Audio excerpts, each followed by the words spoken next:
Welcome to this week's End of Days Update. We had such a great time in Sterling, Illinois this last weekend. It's amazing how hungry everybody is. Hey, our new book came out a few weeks ago. We thought it was going to be, it will be delivered in a great deal in June, a big release, but we had some early, so get it if you can.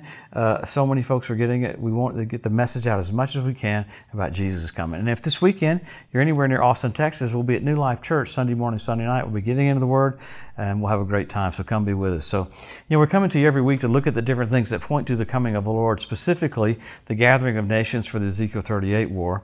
And we say it every week, the rapture is signless, so the second coming has tons of signs. So if we can see the nations getting into position for what they're going to do just after we leave, it's a wake-up call for us. And really, Jesus never rebuked the crowd but one time. He rebuked the Pharisees over and over and over again.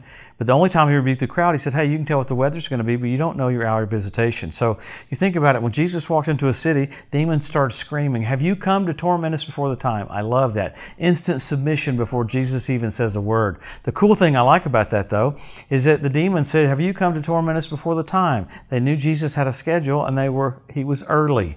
So if demons can know what the schedule is, how much more the church should know what the schedule is. So that's why Jesus wanted us to know. He said, you can tell what the heavens are going to be, what the storms are going to be, but you don't know your hour of visitation.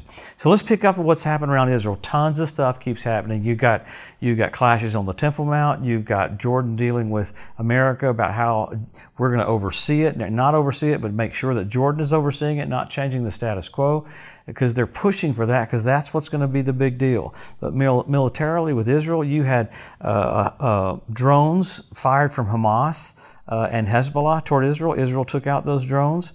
You had Israel taking out another battery of missiles up in Syria. This is happening every single week. There's not one time you heard it in the news.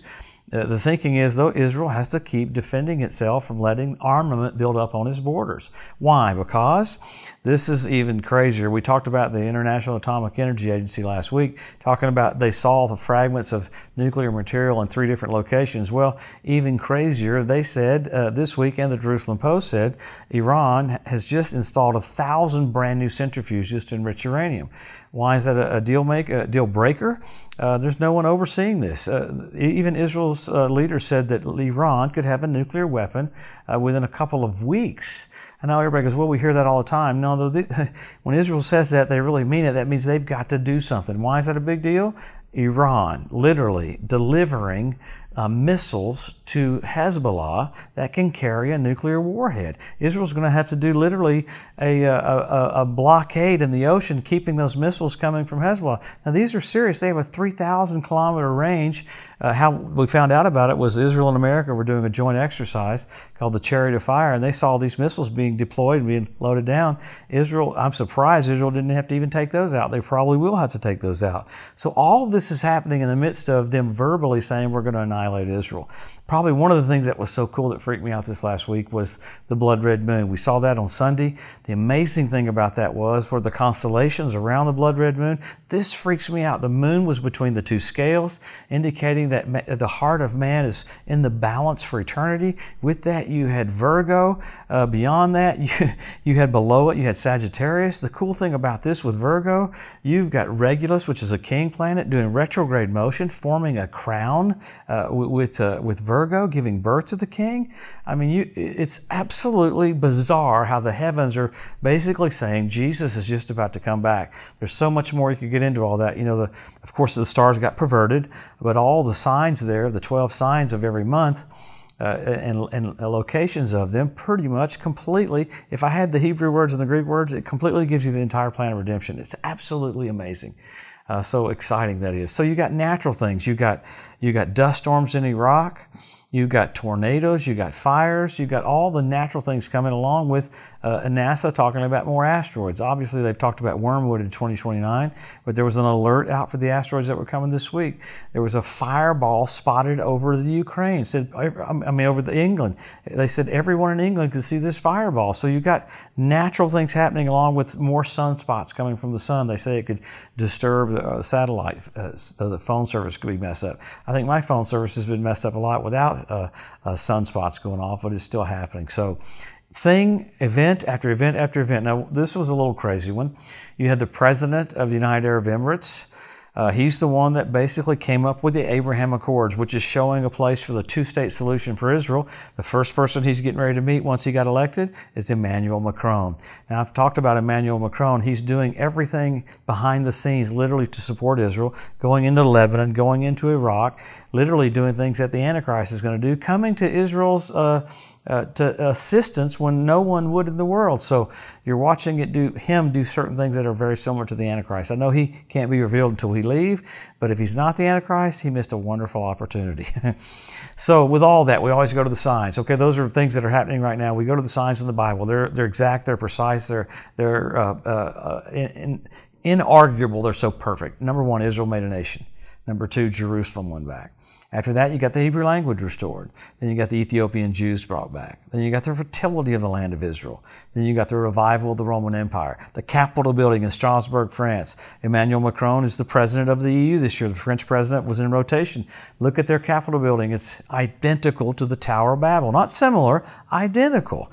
So then after that, you got the Temple Mount Institute. They're ready to start having sacrifices. You have foxes showing up on the Temple Mount. You had fish in the Dead Sea. Ezekiel prophesied that 2,700 years ago. You had the Dead Sea turn blood red, where Sodom and Gomorrah was a couple weeks ago, on the Day of Atonement. Absolutely crazy. So you have all these things happening that point to his return, sign after sign after sign. Men will be lovers myself. We have selfie sticks. With that, there's so many more with the ritual baths around the Temple Mount filling up with water. So you have nature getting in position. You have 172 different species of predatory birds. This one freaks me out because right after the rapture, God calls on the fowl of the air to come clean the land up at the Ezekiel 38 war. 7 years later at the Battle of Armageddon, he calls on the fowl of the air again to clean the land up. So you got the cleanup crew in Israel. So all these different groups are in position. Russia's in Crimea. Russia's in the Ukraine. Didn't even talk about Russia. Russia's Space Force said last week that it would take 3 hours to annihilate all of NATO and all of Europe. So Sweden and Finland said they were going to join NATO, and Russia said, we don't care, but we don't want them to do that, but it's not going to hurt us. But craziness going on with all these things happening. So nature's in position, foxes are in position, birds are in position, fish are in position, Russia's in position. Why? Because Jesus is just about to come back. So after that, you got sign after sign after sign. There's about 75. But then you go to signals. You had blood red moons on Passover and Tabernacles. That's crazy. 4 in a row. NASA calls that a tetrad. When's the last time you had 4 in a row on Passover and Tabernacles? This is crazy. 1967 when Jerusalem was won back. 1948 when Israel was made a nation, and 1492 at the Edict of Expulsion when the Jews were kicked out of Spain. So you've got just nature getting in position with blood red moons. You had the Bethlehem star, Jupiter, Regulus, Venus coming together when Jesus was born. You had a little bit of a play of that this last week with the constellations coming together. NBC Nightly News said we have a celestial event. Those planets coming together, Bethlehem star. At his birth, what was the constellation? Virgo. What was it this last time? Leo. He's the lion of the tribe of Judah. So, wow, we have all these natural signs, all these heavenly signs, all these signals pointing to the return of the King. What do? You make preparation for Jesus to come back. You be more of a soul winner. I would hope you'd be kinder to everybody. Number one, you help your local church, help your local pastor, get the message out. All hands on deck. Why do we get into end-time teaching? Just like a football player, like a quarterback, when the play clock's counting down, tell a quarterback not to look at the play clock. That's absolutely idiotic, ill-advised, witless, brainless. No, the plays are more crucial when you have a few seconds left, and the church has to get that mentality right now just before Jesus comes. How blessed are we? We get to see Him face to face. All these signs and all these thought patterns because He loves you. He wants to bless you, wants to strengthen you. He wants you happy. He wants you hopeful. Why? You're about to see Him face to face. How cool. Eyes as a flame of fire, feet like unto fine brass, voice of many waters. God Himself coming back to the planet. Man, have a blessed week. We'll get into what all's getting ready to happen. We're so blessed to get to watch it and view it right before it does. Jesus about to come back to the planet. Have a great week. See you next Wednesday.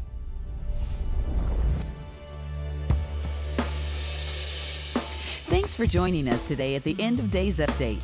If you'd like to be notified every time there's a new post, just go to the edu at josephmorris.com and subscribe to receive email alerts. If these posts and updates have been a blessing to you, please consider making a one-time donation to help get the message out, or even becoming a monthly partner with Joseph Morris Ministries. Thanks again for tuning in to the EDU, and we'll see you next week.